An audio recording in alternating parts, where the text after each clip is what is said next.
Bom dia também para os botafoguenses e a gente começa o programa mostrando então como foi a vitória do Glorioso em cima do Fluminense. Poucos torcedores lá no estádio Newton Santos, cerca de 7 mil, acompanharam o clássico. O Botafogo brincando, agradecendo as crias de Xerém que foram campeãs no ano passado pelo Botafogo. E assim, né, com o Matheus Martins começa o Botafogo atacando o Mário Marra. Atacando o Botafogo com seu time, basicamente o time titular, né? Claro que muita coisa vai mudar durante o tempo. Barbosa no Canóbio. O Barbosa já ficou exposto outras vezes. Inclusive, um pouco antes do gol do Fluminense, do pênalti do Fluminense, ele estava exposto também. Mas vamos lá.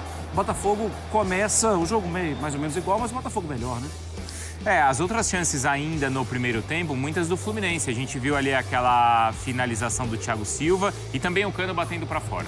O Fluminense que começou a escalação que o Mano Menezes colocou o time mais pra frente, né, com mais velocidade, ali Canóbio, enfim, o Arias juntos. O Arias que era pra jogar há pouco tempo, o Arias acabou jogando basicamente o jogo todo, mas o Botafogo foi muito bem nos contra-ataques também. O menino, o Rafael Lobato, olho nesse garoto de 18 anos, canhotinho ali, jogou na função do Luiz Henrique, mas o time do Botafogo, o conhecimento, né? Aí a bola do Savarino, é brincadeira o que o Savarino faz, o Rafael Lobato acaba perdendo. O Fábio, que já tinha feito diversas intervenções muito importantes durante o jogo. Sem cair, né? E o Igor Jesus... Sem cair. Uma hora que ele caiu. E o Igor Jesus acaba fazendo o gol ali no rebote. E aí é o Alex Telles ou o Riquelme? Sim. Ah, tá. Porque você ficou na dúvida em relação ao outro pênalti, quem fez? É um pênalti duplo, né? Ah, sim, o outro, isso. A gente vai ver já, né? Mas foi o Thiago, né? Riquelme que mudou o jogo. Sim. Riquelme entra, muda o jogo. E o Ignacio dá aquela... O Ignacio dá a patinada. E o Matheus Martins, nossa... acabou finalizando pra fora. Caprichosamente pra fora ali, depois do Igor Jesus. Que levanta a cabeça. E o Dorival tava lá, né? Olhando principalmente o Igor Jesus. Aí vai ter uma nova finalização do Fluminense, né? A bola que pega na trave do Hércules, esse volante. Tem essa, e aí assim, né? Que falta, sério, cara. Que bola pênalti tá bobo. Que pênalti bobo. Mas o Thiago Santos acaba atropelando e aí o Savarino faz o gol então da vitória do Glorioso, 2-1. O Botafogo vence então e acumula assim a sua 7ª vitória seguida no clássico contra o Flu. A gente ouve personagens então da vitória botafoguense. Vamos lá. A gente trabalhou, falou muito entre a gente para melhorar, para ajustar, para que a gente que vinha de fora também se adapte ao Botafogo. Jogo difícil, um clássico, era importante ganhar e a gente ganhou. Independentemente dos jogadores que estão no campo, a ideia sempre vai ser a mesma, então isso é bom. Uma qualidade boa de jogo, acima inclusive das nossas expectativas, a expectativa de todos, eu acredito. A vitória ela é importante para nos manter firme na briga para a classificação para a próxima fase do Campeonato Carioca. O Botafogo usou sua estrutura de time campeão da Libertadores, quase que na sua totalidade, com 2 jogadores a menos, 3. Taticamente trazia uma ideia muito parecida daquilo que vinha fazendo, então conseguiu manter, executou melhor do que a gente. A gente fez mais força para equilibrar. Acho que tivemos uma penalidade máxima a favor, de novo, que o juiz não marcou. Se você sai na frente, pode mudar, mas eu não tenho que sair daqui envergonhado com o que a equipe fez, não. Tenho que sair daqui convicto de que nós temos que continuar melhorando e vamos melhorar. Estamos construindo de novo uma equipe. Do Mano Menezes para os números do jogo que foram, inclusive, destacados pelo Mano na entrevista, né? Então, equilíbrio nas finalizações, mas o Botafogo melhor nas finalizações ali no alvo, 6-3. Número de escanteios, 6-4, cartões amarelos, 4 e 3. Ele falou também da posse de bola, 51-49. Os números mostraram, não é, Rafael Marques, um certo equilíbrio, mas a boa definição do Mano é que o Fluminense se esforçou mais para equilibrar o jogo. E é assim, Rafa, que o Botafogo, mais uma vez, vence o tricolor. Bom dia. Bom dia Bruno, bom dia Marra, bom dia Jailson, bom dia ao Fã de Esporte conectado com a gente aqui dentro do Sport Center. Você já destacou isso, né? 7ª vitória consecutiva alvinegra sobre o tricolor na história do clássico vovô. Essa é a sequência de maior invencibilidade de um dos lados, né? Do clássico mais antigo do país. E depois choveram provocações nas redes sociais, através do perfil oficial. O Botafogo escreveu lá, não percam as contas, fez algumas artes em alusão a essa marca desde junho de 2020. 2022, portanto, há 2 anos e meio, quando o Fluminense venceu por 1-0, gol marcado pelo zagueiro Manuel. Só dá Botafogo nesse clássico, são 7 vitórias consecutivas. E esse resultado coloca o alvinegro parcialmente no G4, classificação para a semifinal da Taça Guanabara do Campeonato Carioca, né? Porque isso pode ser modificado mediante os resultados desta noite. A 6ª rodada começou ontem e será completada hoje. Se o Nova Iguaçu vencer o Bangu e se o Flamengo derrotar o Sampaio Corrêa essa noite aqui no Maracanã, o Botafogo sai da 4ª para a 6ª colocação. O Fluminense é o 8º colocado, está mais distante da classificação para a próxima etapa do campeonato estadual, e as pressões começam já até em função do fato do time ter perdido o primeiro clássico da temporada e ter começado com a equipe titular em campo antes do adversário, né? O Botafogo estreou o seu time principal exatamente ontem contra o Fluminense. Para ser preciso, 7.549 torcedores compareceram no estádio Newton Santos para o primeiro clássico carioca da temporada 2025, com a vitória alvinegra pelo placar de 2-1. Pode-se debater esse jogo sob vários prismas, de várias formas, questões táticas, questões físicas. A discussão muito grande hoje aqui envolvendo os torcedores do Fluminense era se o correto do Mano foi colocar o time com mais velocidade, colocando o Arias para fazer o papel que teoricamente seria o papel do Ganso. A discussão entre os alvinegros é se o Lobato está pronto para poder ter um espaço no time. Ontem surpreendeu a presença dele como titular, ocupando ali a função que seria do Luiz Henrique. Enfim, há várias discussões sobre o clássico de ontem, mas o resultado que fica é a vitória alvinegra por 2-1 e o Botafogo pela primeira vez entrando no G4 do Campeonato Carioca. Bruno. Boa, Rafa, e também graças ao Igor Jesus, que encerra um jejum então de 12 jogos, não é? Apesar, claro, de ter sido muito importante naquela reta final de temporada passada, com assistências, com a presença em campo, e fez o primeiro gol do Botafogo contra o Fluminense. O Dorival Júnior acompanhava também ali de perto a atuação do centroavante do Botafogo e também da seleção. Você gostou do jogo, Jailson? Foi um bom clássico? O que você achou? Gostei do jogo, sim. O Mano Menezes tentou colocar o time mais leve para tentar pressionar o Botafogo, para tentar, enfim, quando tivesse um pouco mais de espaço, sair em contra-ataque e velocidade, principalmente com áreas. Muitas viradas de jogo no Serna. Serna pegando a bola pelo lado direito para tentar chegar na linha de fundo. Enfim, o próprio Canóbio também ajudando muito na recomposição, que é uma coisa que o Mano Menezes gosta. Mas o Botafogo, quando botava a bola no chão, tinha mais qualidade, tinha um pouco mais de tranquilidade. Mesmo sendo o primeiro jogo desse time A, né, desse primeiro time, não sentiu tanta falta assim. Isso é interessante ser dito. Savarino conseguiu ditar o ritmo, o Marlon Freitas e o Gregory continuando da mesma forma, o Igor Jesus sustentando, com velocidade para chegar nas costas dos defensores. Enfim, e o menino, o Rafael Lobato, que o Rafael falou, o menino foi bem. Obviamente, com a bola no pé ainda está começando, né? Mas foi um garoto que aproveitou as oportunidades. Tem basicamente é mais baixo, mas é forte, é troncudinho, sabe? Canhoto também, ligeiro, sustenta ali as pancadas que vai tomar. Eu gostei dele. 18 anos só. Apenas um garoto, mas, enfim, quando precisou correr, foi. Quando precisou brigar também. Quando precisava abrir o jogo, quando precisava recuar a bola, não tão afobado para ir todas para cima da marcação, sabe? Acho que ele aproveitou a oportunidade nesses primeiros jogos que o Botafogo colocou a molecada. Ele foi um que aproveitou essa oportunidade. Então, do lado do Botafogo, dá pra gente falar que apesar da saída do técnico, a dinâmica do jogo continua a mesma? Continua a mesma. Eu acho que está preservado. É meio até... Não só do técnico, mas de duas peças importantes também, né? O Almada e o Luiz Henrique. Sim. Titulares, né? E decisivos. Olhar para quem quer que seja e buscar... Esse aqui é o substituto ideal do Luiz Henrique, assim, maldade. Não dá. E também do Thiago Almada. Sim. E aí isso só aumenta a qualidade inicial do trabalho do Leiria. Por quê? Porque a gente, de forma geral, tem paciência com o início de trabalho. Mas ele pega um time 2 vezes campeão na última semana de dezembro, com um título para disputar daqui a pouquíssimo, na verdade, mas um time que tinha demorado a se representar. E ele consegue fazer esse time, na primeira oportunidade que tem, mostrar que esse time continua com conteúdo. Então, assim, ele poderia sentir esse golpe. Ele poderia mostrar que não está preparado para executar essa função de agora. Não estou falando nada além disso, tá?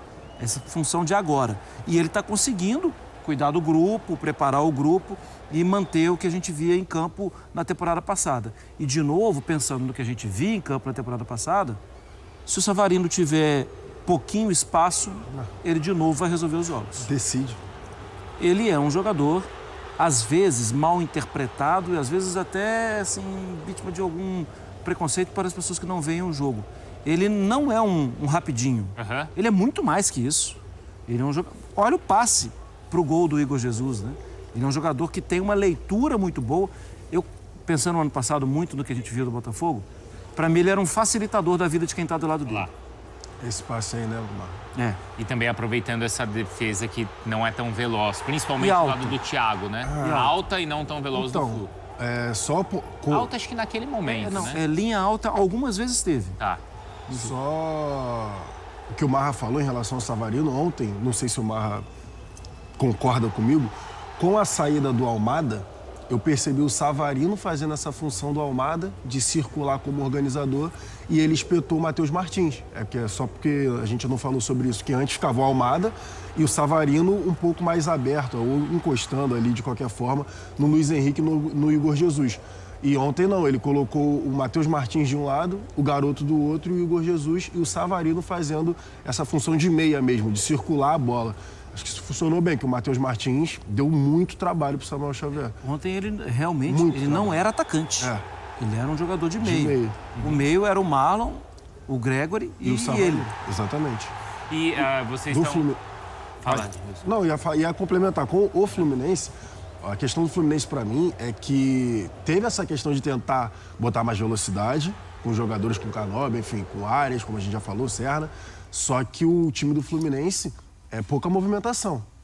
Eu achei pouca movimentação, triangulação, ultrapassagem, os próprios laterais, Samuel Xavier. Samuel Xavier mais, né? De chegar um pouco mais à frente. O Hércules, o time meio estático, tocava a bola, o cara que tocava a bola continuava parado no mesmo lugar, não dava opção de passe. E aí a entrada do Riquelme melhora. Melhora, porque ele começa a segurar um pouco mais o jogo, orquestrar.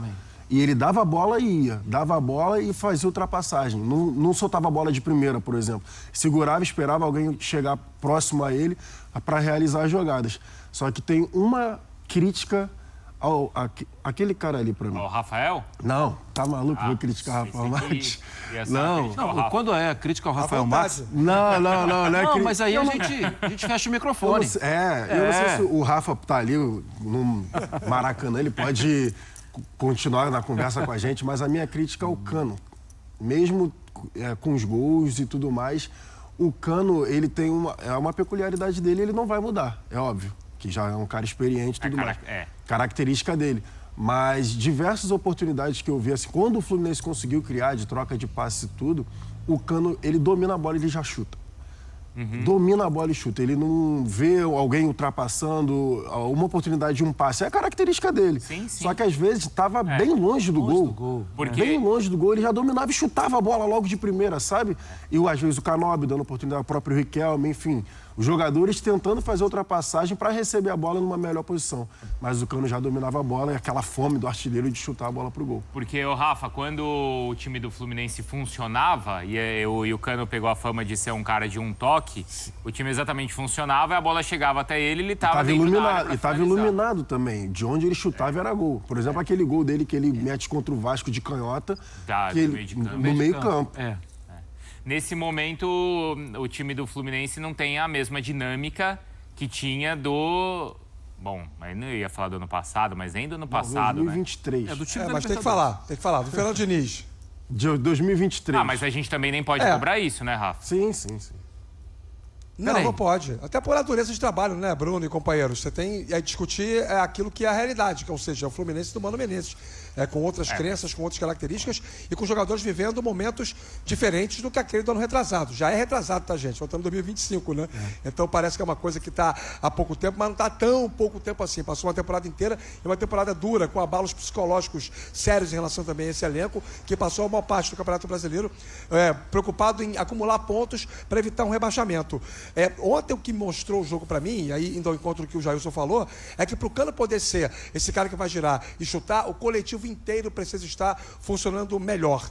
E não dá para o coletivo do Fluminense, na fase propositiva, ou seja, com a bola, funcionar a contento, funcionar plenamente, sem o Ganso e com o Martinelli tão mal, técnica e psicologicamente. É um jogador que eu penso que chegou um momento em que o Fluminense precisa discutir internamente se vale a pena continuar expondo.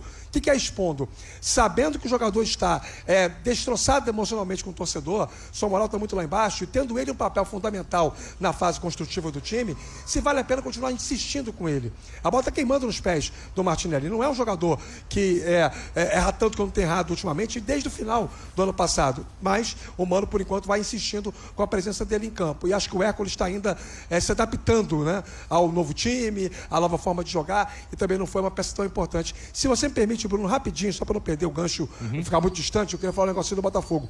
Duas coisas sobre o Botafogo. A primeira delas é a seguinte, primeiro concordo com o que disseram os companheiros, mas é impressionante como o Botafogo está não só com a memória tática, aquela de posicionamento, deslocamento, como também com a estrutura física praticamente preservada. Um time que manteve a sua intensidade até o final do jogo e dosou em bons momentos, em que segurou um pouco mais, não foi um time tão intenso, para poder ter fôlego, para poder sustentar o jogo inteiro, né, levar aquela estrutura coletiva até o fim da partida. E a segunda coisa é uma coisa que eu acho que cabe uma discussão e mais negativa, digamos assim. Uma coisa o Botafogo não vai ter com as mudanças que sofreu para essa temporada. A troca posicional constante entre o Almada e o Savarino foi um dos sucessos do ano passado. O Matheus Martins entrega, mas não faz esse papel.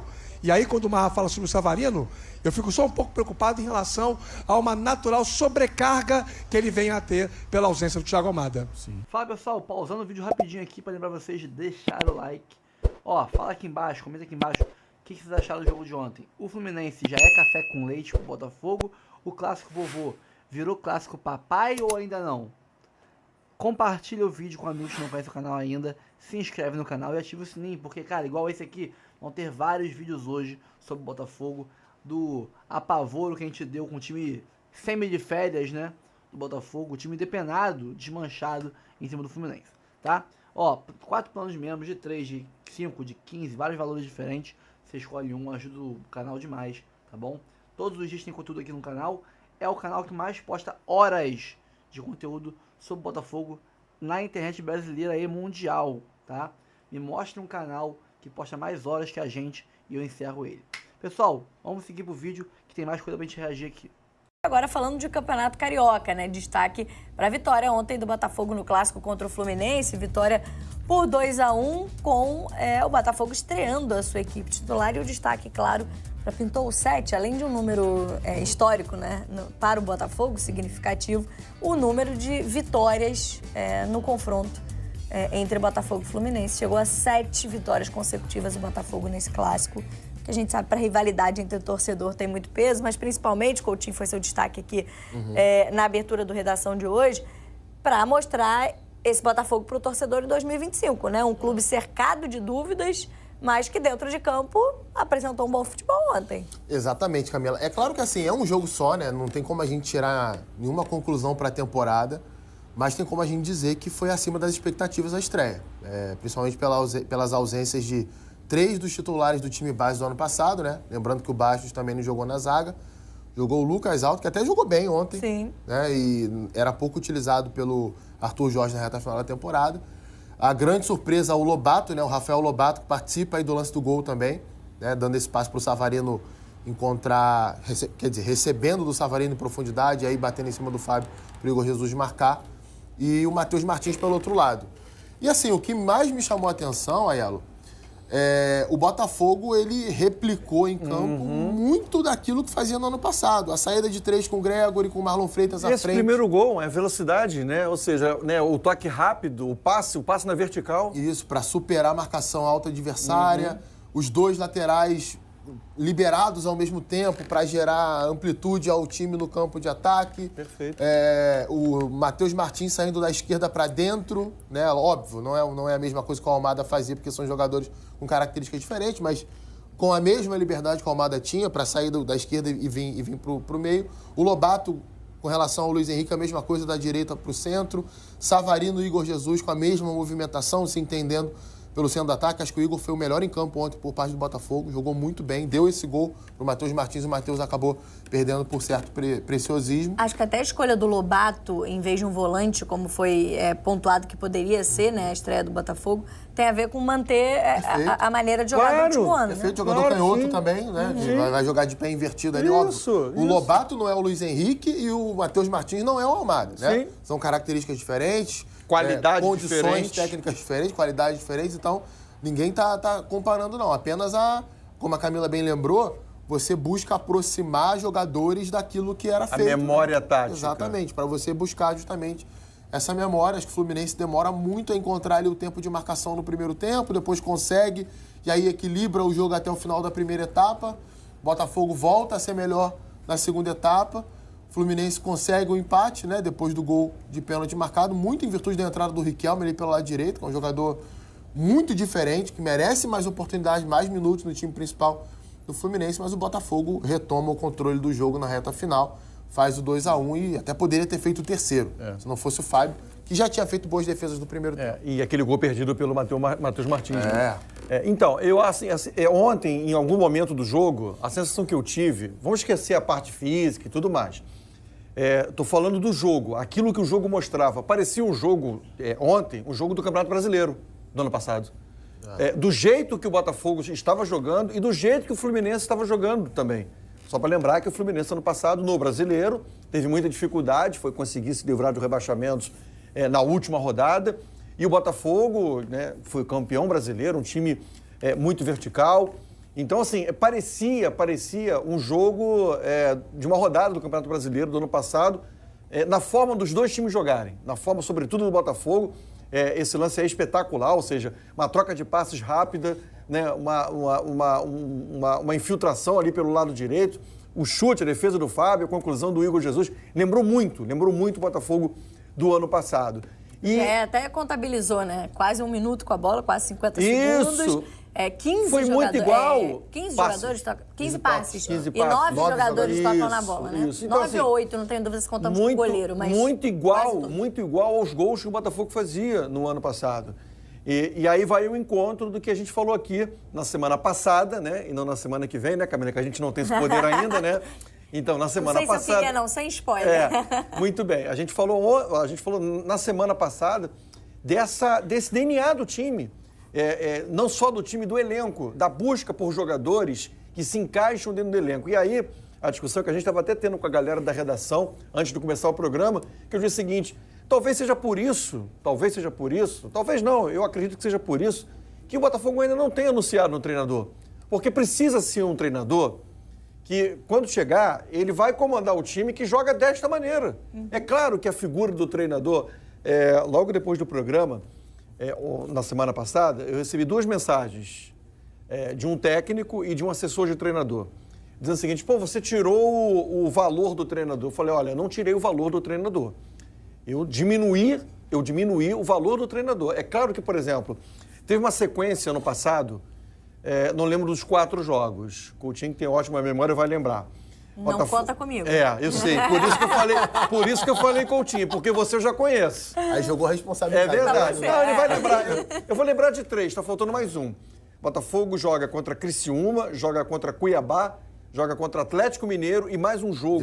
Vitória, tá vendo? Sabia que ele ia lembrar e que eu não ia. Então, esses 4 adversários aqui, no ano passado, o que eles fizeram? Fizeram uma primeira linha de 5, tá? E jogo no Engenhão, jogo no estádio Newton Santos. O Botafogo não conseguiu jogar, não conseguiu vencer as partidas. E olha que Vitória, o Criciúma e o Cuiabá estavam na parte de baixo da tabela. O Criciúma foi no Maracanã, o jogo. Foi no Maracanã, porque o Botafogo... Tinha um show no Newton Santos. Isso. Então, assim, o Botafogo... E aí, o que o Arthur Jorge teve que fazer? Ele teve que criar uma forma diferente do time jogar e o Botafogo depois voltou a vencer jogos, né, e é campeão brasileiro e é campeão da Libertadores. Então, assim, a figura do técnico, claro que ela é importante, mas no Botafogo não me parece ser assim, é o treinador e mais ninguém. Não. Existe um DNA, existe uma identidade e o treinador precisa entender e estar de acordo, quando falo de acordo, o que ele pensa do jogo, como ele vai trabalhar do jeito que o time joga. Porque ontem lembrou muito o time do Botafogo de 24. Mas acho que, não sei se tem uma diferença para vocês entre a identidade e o modelo de jogo. Tem. Porque essa identidade ofensiva, Sim. bacana, é do Textor, é o que ele quer para qualquer treinador. Mas essa maneira de jogar, esse modelo de jogo, foi o Arthur Jorge quem implementou. Sim. Não funcionava assim com o Luiz Castro, por exemplo. Não. Foi o último trabalho que deu certo. Não. Essa coisa dos 4 homens na frente, dessa Luiz movimentação. Castro era mais reativo, o time era mais reativo. Então, acho que tem um pouco esse ponto. Então, ele quer um técnico para jogar como o Arthur Jorge jogava? Então, Ou pode variar um pouco? Eu acho que a gente E a gente não... só tem um jogo para essa amostragem, né? Sim. Eu acho assim, uma coisa pra mim é o perfil dos jogadores do Botafogo, Sim. que aí a gente pode chamar de identidade do elenco, né? Que é um perfil de jogadores muito intensos, jogadores em sua maioria de boa estatura e de muita força física, mas que não tem só isso, que tem boa técnica também. Sim. É claro que você vai pegar algumas exceções, né? O Almada era uma exceção. O Almada não é um jogador forte fisicamente, não é um jogador rápido. Não é alto, não é um ele jogador. É técnico, ele é habilidoso, ele tem uma visão de jogo fora do comum. E você precisa de caras fora daquele perfil ali pra coisa dar certo. O Savarino é um jogador rápido, mas não é um jogador extremamente forte. É um jogador que você olha mais pro lado técnico do que pro lado de intensidade que ele entrega em campo, por mais que ele também entregue esse segundo sentido. Então, para mim, existe uma identidade, uma forma clara como o Botafogo contrata os seus jogadores e monta o seu elenco. A partir daí vem o modelo de jogo do treinador, que pode ter várias vertentes diferentes, né? Várias formas diferentes de se comportar de acordo com o jogo, com o adversário, com o momento da própria equipe na temporada. Eu acho complicado que a gente exija ou espere que o Botafogo repita exatamente aquilo que foi feito ano passado. Eu acho que pode ser algo muito mais pontual de um início de temporada, que existe uma memória tática, uma expressão que o Aiello usou. Ontem na transmissão, o Paulo César Vasconcelos e o Richarlison utilizaram muito a utilização jogo de memória, né? Que tem a ver muito com isso também, de você continuar executando aquilo que você fazia com o treinador anterior. Mas tem um detalhe, que aí eu acho que a gente não pode entrar nesse erro. Outras equipes brasileiras já entraram quando tiveram grandes trabalhos interrompidos. O fato de um time jogar de um jeito não é só o treinador que verbaliza isso. Olha, eu quero que vocês joguem assim assado, eu quero que o lateral faça isso, eu quero que o ponto faça aquilo. Os jogadores vão tentar fazer. Mas se eles não forem condicionados em treinamentos específicos no dia a dia para aquilo ali, a coisa não vai acontecer. Então, achar um treinador que faça exatamente a mesma coisa que o Arthur Jorge fez é bem difícil de você conseguir. Reunir tudo. A ideia do cara, a assimilação do elenco, o relacionamento do treinador com os jogadores, conseguir pagar um salário que o Botafogo possa pagar em cima desse cara, que ele queira vir ao Brasil. Então, assim, eu prefiro esperar um pouquinho para ter essa percepção daquilo que vai acontecer. E assim, gente, nada impede que possa dar certo de outra forma também. Sim. Né? Existem várias maneiras de jogar, vários esquemas táticos a serem implementados e que podem dar certo. O próprio exemplo do Botafogo. Parecia que o Luiz Castro tinha dado muito certo. Até chegar o Arthur Jorge, mostrar que poderia dar mais certo. E ter como... mais opções e até ser mais vitorioso. Sim, e ter um jogo mais amplo. Um Sim, leque mais maior de opções. opções. Claro. E como vocês mesmos falaram, era um time diferente, né? O Botafogo de 24, ele sabia jogar com bola e sem bola. Era um time também muito forte de transição, mas não era basicamente isso. O Botafogo de 23... Quando ele encarava adversários que se fechavam mais, ele tinha mais dificuldade que o Botafogo de 24. Sim. Até porque tinha menos repertório técnico para isso. Sim. Né? E, aliás, não era nem a ideia original do Botafogo Way lá do Textor, ou a ideia original do Luiz Castro. Se você olha os times do Luiz Castro antes do Botafogo, eram times totalmente diferentes. Se você pega o Shakhtar Donetsk, que fez boa campanha com ele na Champions League, e tinha um monte de brasileiro, era um time de jogo de posição, um time de posse de bola o tempo inteiro, até porque atuava num outro contexto. O Botafogo de 23 era um time de recuperação de bola e aceleração. Totalmente. Recuperava e acelerava. No outro cenário, encontrava até mais dificuldade para isso.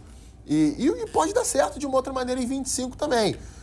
Só que é um início de temporada, ainda não tem técnico, os novos jogadores ainda não estão disponíveis para atuar. Eu até acho que o Arthur, quando estiver disponível, ele vai fazer a função que o Lobato fez ontem, porque ele sabe fazer muito bem aquele lado direito ali, saindo da direita para o centro. E provavelmente vai ser a ideia para o jogo de domingo contra o Flamengo, que é o que mais interessa nesse momento. Me pareceu mais uma solução para o contexto do Botafogo. Pro momento. Né? Um time que tem alguns jogadores ainda, as contratações ainda para estrear, jogadores que ficaram da última temporada e que não tem um treinador definido para essa temporada. E tem um jogo, 2 jogos, né? Porque é um clássico, que a gente sabe a importância que tem, e um jogo decisivo no domingo. Até a gente traz a sequência, né, desse Botafogo com o Fluminense, porque ontem ainda tinha a questão dessa freguesia que se construiu no clássico entre Botafogo e Fluminense para apimentar um pouco mais a rivalidade. E era de 6 vitórias consecutivas, chegou a 7 com a vitória alvinegra ontem, um número muito representativo para os alvinegros, o número 7, mas chega essa... E a gente está vendo aí, entre Carioca e Brasileirão, 3 jogos pelo Carioca com o de ontem, 4 pelo Brasileirão e mais uma vitória do Botafogo. E aí, olhando para o outro lado também, a gente está falando, claro, muito da expectativa que você tinha até pelo primeiro jogo do Botafogo, do campeão brasileiro da Libertadores na temporada, mas... De um outro lado, um Fluminense que já estava usando os seus titulares algumas partidas, mas vem precisando mesclar. E ontem o Mano precisava encontrar uma solução, digamos, para a questão do meio-campo, né? Porque ele não tem o Ganso, o Renato Augusto se machucou, não tinha o Lima para essa partida. E me parece que, apesar do desempenho não ter sido bom do Fluminense, a solução do Arias correspondeu, de certa forma? O que vocês acham? Então, eu não sei qual é a visão do Aiello nisso, mas dentro daquilo que foi o jogo do Fluminense, que para mim foi um jogo muito abaixo daquilo que poderia ser, o Fluminense teve vários problemas, mas para te responder, Camila, não pular a sua pergunta, para mim o Arias ele foi uma solução para o Fluminense no momento de dificuldade. Que solução era essa? Quando no primeiro tempo o Botafogo tinha uma marcação, que às vezes nem era uma marcação alta, mas era uma marcação que a partir ali perto do círculo central já era uma marcação forte, o Arias recuava, recebia essa bola, ou girava e conduzia, ou colocava o Martinelli no jogo, colocava o Hércules no jogo, sustentando a pressão que o Gregori fazia nele. Então, nesse sentido, o Arias funcionou. É o melhor do Arias? Eu acho que não. O melhor do Arias é sempre quando ele parte de um dos lados e tem liberdade de movimentação. Mas pela imposição técnica que ele tem, por ele ser, para mim, o melhor jogador do elenco do Fluminense, eu acho que o Arias ele é mais útil até do que o Ganso, na minha visão. Ele acabou acrescentando, como ele quase sempre acrescenta. Agora, se a gente for listar os problemas do Fluminense no jogo, eles começam nos primeiros 15 minutos, uma marcação muito mal encaixada, né? O Fluminense tentava subir um pouquinho a marcação com Arias e com Cano, e o Marlon Freitas sobrava atrás deles ali, né? E o meio-campo do Fluminense não dava um passo à frente para tentar anular o Marlon Freitas. Não tirava o espaço, né? Quantas vezes o Marlon Freitas recebe do trio inicial ali, do Gregori, do Alter e do Barbosa, total liberdade. E aí, cara, você dá essa liberdade pro Marlon Freitas, que é um dos melhores volantes do Brasil fazendo isso. Que tem um ótimo passe, né? Assim, profundidade, inversão de jogo, ele escolhe bem a jogada. Cara, ele pediu pra sofrer, como o Fluminense sofreu no início do jogo. Muita liberdade. Os volantes do Fluminense muito presos à linha defensiva. Muito presos, exatamente. Um outro problema, a linha de passe do Barbosa pro Alex Telles. Toda hora a bola entrava, o Botafogo rodava a bola, Barbosa dava no Alex Telles e o Serna, que estava marcando ali pelo lado direito, de defesa do Fluminense, muito distante do posicionamento correto. Aliás, o Serna fez um péssimo jogo ontem pra mim, não só na parte defensiva, mas ofensivamente errando pra caramba, com muita dificuldade até de se adaptar ao gramado, errando passe simples, errando domínio, finalização, enfim. Acho que o Mano até demorou a tirar o Serna, pra mim ele deveria ter saído já no intervalo pra entrada do Riquelme. Enfim, outro ponto negativo do Fluminense. Aí o Fluminense ajusta essas coisas. Passa a proteger melhor a área, protege o centro do campo. Com a bola, teve muitas dificuldades para vencer a marcação do Botafogo. Não conseguia se conectar no campo de ataque devidamente. Cometeu muitos erros técnicos. O Mano até trata disso na entrevista dele. Cita até a dificuldade com o gramado, enfim. Tem gente que vai concordar, tem gente que vai discordar. E eu acho que o Fluminense melhora no segundo tempo quando, depois de ajustar essa marcação, começa a marcar um pouco mais à frente. É claro que isso gera o gol do Botafogo, porque o Botafogo supera essa marcação alta, mas também é verdade que o Fluminense começa a tomar a bola dentro do campo do Botafogo. Começa a forçar a ligação direta, ganhar a primeira e segunda bola, como foi, por exemplo, a origem de um chute do Canóbio de fora da área com perigo, um chute do Cano de fora da área no segundo tempo com perigo. E quando entra o Riquelme no jogo, o Fluminense cresce tecnicamente ali no setor direito de ataque, Riquelme se entendendo muito bem com o Samuel Xavier e consegue o lance do pênalti, o Hércules encostando também. Depois que o Fluminense empata o jogo, até tem ali 5, 10 minutos que parecia que o Fluminense estava mais inteiro na partida. Tem algumas boas chegadas depois disso. Mas aí o Botafogo já retoma o controle na sequência e tem aquele pênalti totalmente idiota feito pelo Thiago Santos. Aquilo ali foi inacreditável. E acho também que até do Fuentes, tá?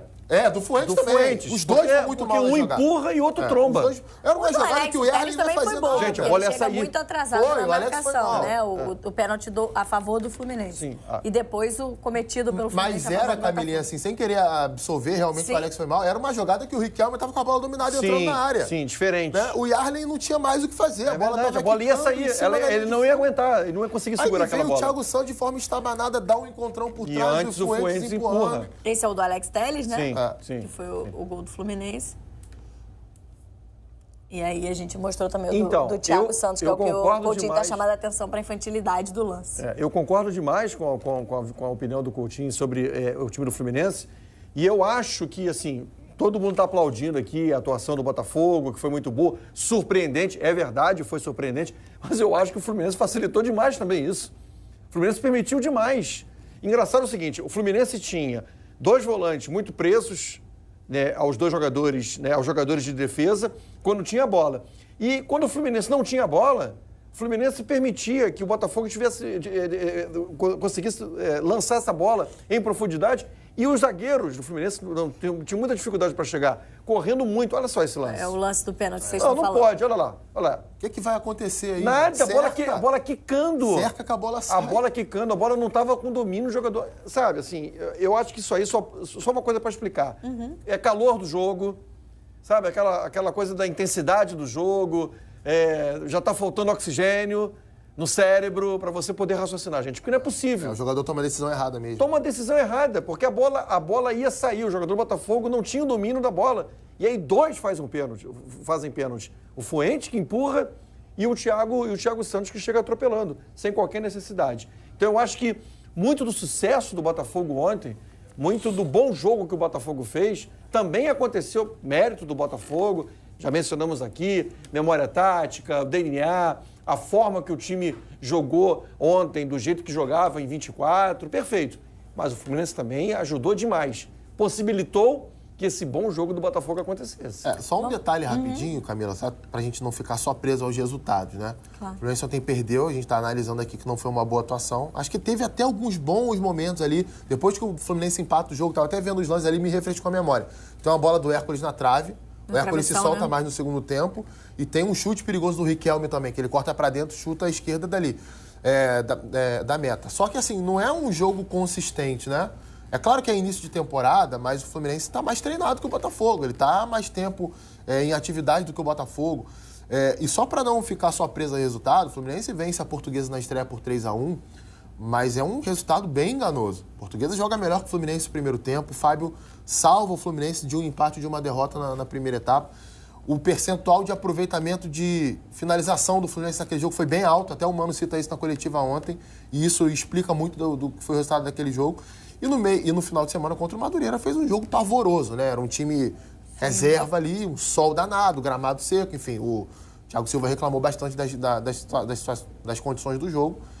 Cara, mas assim, não tem muito o que fazer. Tem que tentar driblar isso no início de temporada. Não é nada definitivo, ninguém está condenando o trabalho de ninguém aqui, mas o início de ano do Fluminense, em termos de desempenho, mesmo na vitória por 3-1 sobre a Portuguesa, não foi nada bom, não. E mesmo já com alguns reforços, né? O Canóbio já jogando as partidas, tem o Riquelme talvez como uma boa opção aí para o Mano, para a sequência da temporada. Vamos ouvir os treinadores, então? Abre aspas para o Mano Menezes e para o Carlos Leiria. No jogo em si, os números mostram uma paridade no jogo final. Tá? 51 contra 49 de posse é um equilíbrio. Quase 50-50 para os dois lados. Conclusões, 13-12. A gente teve uma a mais. Aproveitamento do Botafogo foi melhor nas 12. Teve 50% em direção ao gol. Nossa foi mais baixo. Então, tecnicamente, ainda não estamos no nível, né? Eles estão mais acostumados ao gramado deles. A gente cometeu alguns erros técnicos que visivelmente é por falta de familiaridade. Cobramos um escanteio que a bola nem subiu, né? Achei que foi um bom jogo das duas equipes. O Botafogo usou sua estrutura de time campeão da Libertadores, quase que na sua totalidade, com 2 jogadores a menos, 3. Embora se apresentou depois, taticamente trazia uma ideia muito parecida daquilo que vinha fazendo, então conseguiu manter, executou melhor do que a gente. Pouco tempo de trabalho, então planejamos alguns dias de treino e os jogadores fizeram algumas semanas assim muito boas e com certeza isso foi recompensado no jogo de hoje com uma qualidade boa de jogo, acima inclusive das nossas expectativas, a expectativa de todos, eu acredito. E isso nos deixa mais confiantes ainda para o próximo jogo, que é uma decisão, apesar que esse jogo nós tratamos como uma decisão também. Fluminense, nós tínhamos 6 pontos, então essa vitória ela é importante para nos manter firme na briga para a classificação para a próxima fase do Campeonato Carioca. E agora acho que a expectativa é um pouco em cima do que o Coutinho trouxe aqui na abertura do programa domingo, né? Porque a gente viu uma estreia de um time titular do Flamengo mostrando muito do ano passado também. E esse primeiro e único jogo do Botafogo antes da partida de domingo também lembrando muito o time do ano passado. Vai dar bom jogo. E eu concordo. E é um jogo só, né? Não tem essa história de dar uma segurada no primeiro. E outra coisa, assim, tudo bem que tem taça, vale título, vai ter volta olímpica para quem for campeão, mas... Vai ter zoação. Vai ter zoação, como o Coutinho falou, assim, mas em relação ao quê? É uma competição, é uma decisão que não é, por exemplo, uma Libertadores, que não é uma Copa do Brasil. Então, assim, claro que se ganhar, todo mundo vai comemorar, repito, vai ter tudo isso. Mas se perder também, não é o fim do mundo. Ainda mais o Botafogo sem treinador. Eu acho que para o Botafogo uma derrota, né, não é tão impactante quanto vai ser se acontecer para o Flamengo. Mas também não é o fim do mundo para o Flamengo. E aí, eu tô com ele. Isso vai possibilitar que a gente, de repente, acompanhe um jogo bom. Se o Botafogo jogar, a gente fala se o Botafogo conseguir manter, né, esse DNA, essa forma de jogar, como jogava em 24 no domingo, é um jogo bom do Botafogo, é o melhor do Botafogo. E se o Flamengo jogar do jeito que jogou em 24, já jogou também nesse ano de 25, é o melhor do Flamengo. Então, gente, é um baita de um jogo, sabe? É um jogo de trocação, é um jogo de os dois brigando pela posse de bola, querendo a bola. Na hora que um time tiver a bola, vai atacar o outro, e aí o outro recupera a bola, é a hora do outro também atacar. Então, assim, vai dar jogo bom, porque assim, não é aquele jogo assim, caramba, isso aqui é final de Copa do Brasil, ou então tem o jogo, sabe? Então, assim, eu vou segurar aqui, porque deve ser amarrado. Se eu me expor muito aqui, de repente, né, se eu tiver aqui uma exposição maior, eu abro espaço aqui para o adversário, então aí empurro o jogo no primeiro tempo, né, arrasto o jogo para o segundo tempo. E por aí vai. Eu acho que não vai ser assim. Tem tudo para ser um jogo bem aberto. A Supercopa do ano passado talvez seja o melhor parâmetro de comparação para isso que o Aiello bem citou. O São Paulo foi o campeão contra o Palmeiras numa disputa de pênalti no Mineirão. No passado foi em Belo Horizonte a final. O Palmeiras foi melhor no tempo normal e o São Paulo treinado pelo Thiago Carpini, um dos primeiros jogos do mais Carpini. Um mês. Sim. Pois é isso. Então, assim, é claro que é importante. Ninguém vai sair feliz se perder. Claro. Mas também não é o caso de você, a temporada tá resolvida. Ganhei aqui a Supercopa contra o Botafogo, ou ganhei contra o Flamengo a Supercopa, agora eu posso ficar tranquilo. Não fica não, amigo, porque o buraco é muito mais embaixo, tem muita coisa mais importante pela frente. É uma alegria momentânea, aquela zoação saudável entre os rivais ali no início do ano. E uma ótima oportunidade de um grande jogo. Ano passado até acho que o jogo foi inferior às outras edições de Supercopa. Mas não foi um jogo ruim, né? É um jogo mais aberto, porque os times não estão na ponta dos cascos ali fisicamente, então, principalmente no segundo tempo, sobra espaço. Já teve 4-3 pro Palmeiras contra o Flamengo, teve 2-2 Flamengo e Galo, e disputa por pênalti. Sim. Teve um outro Flamengo e Palmeiras também que foi pra pênalti. Enfim, só jogo bom que a gente acompanhou recentemente do Supercopa. Expectativa de grande jogo. Vamos para a charge do Mário Alberto, hora dela aqui no Redação Sport TV, claro. Pintou a 7ª, olha aí, o 7 de novo do Botafogo. Boa. Seus mascotes ali, Botafogo e Fluminense, o 7º jogo, a 7ª vitória consecutiva do Botafogo nesse clássico, então, contra o Fluminense, bem retratado aí na charge do Mário Alberto. Botafogo, por detalhes, já anunciaram o centroavante Juan Cruz, e eu tenho certeza que você, torcedor do Botafogo, não gostou muito da contratação. Mas vamos tentar entender o porquê o Botafogo está se reforçando com esse jogador. Em primeiro lugar, você vai ter que dosar se você vai se apegar ao Juan Cruz que jogou 2 jogos no Vasco, acho que não deu nem 30 minutos em campo, ou se você vai se apegar ao jogador que está vindo do futebol da Bulgária, com 28 gols marcados em 2 temporadas em pouco mais de 80 jogos. Ah, Gabriel, mas o futebol da Bulgária não é competitivo. E desculpe, irmão, o Igor Jesus veio do Emirados Árabes. O projeto é bem parecido. 2 jogadores formados em bases de times grandes. O Igor Jesus, formado no Coritiba. O Juan, formado no Santos. Jogadores que vão para mercados, digamos, alternativos, jogam bem por lá, e aí o Botafogo identifica e traz para tentar investir. Eu também não gostei da contratação. Eu imaginava um Botafogo contratando um jogador mais pesado, contratando um jogador um pouco mais experimentado, até para alternar um pouquinho com o perfil do Igor Jesus, que é jovem. Mas também não dá para se apegar a essa história de que o Juan foi mal no Vasco. Foi mal no Vasco coisa nenhuma, ele nem jogou no Vasco. Vai usar aquele Vasco bagunçado, horrível, como parâmetro para alguma coisa? Então é isso, vou repetir. Não gostei. Imaginava um outro tipo de jogador. Mas consigo entender o porquê da contratação do Juan. Então é isso, pessoal. Fico por aqui. Deixe seu like, comente, compartilhe, se inscreva no canal e ative o sininho. Dá essa moral. Todas essas ações aqui são de graça, cara. E de graça você ajuda muito o canal a fazer esse trabalho todos os dias. Porque com essas ações, o YouTube entende que o conteúdo é bom e vai disparar, compartilhar para mais pessoas conhecerem o nosso canal. Tá bom? Não esquece que quer ajudar com coisas não são de graça, agora com doações, 4 planos de membros, tem planos de 3, de 5, de 15, vários valores diferentes, ajuda muito o canal a manter a estrutura que a gente tem aqui, fazer um bom serviço todos os dias com muitas horas de conteúdo sobre Botafogo por dia. Então, tamo junto sempre, obrigado pela audiência e até o próximo vídeo.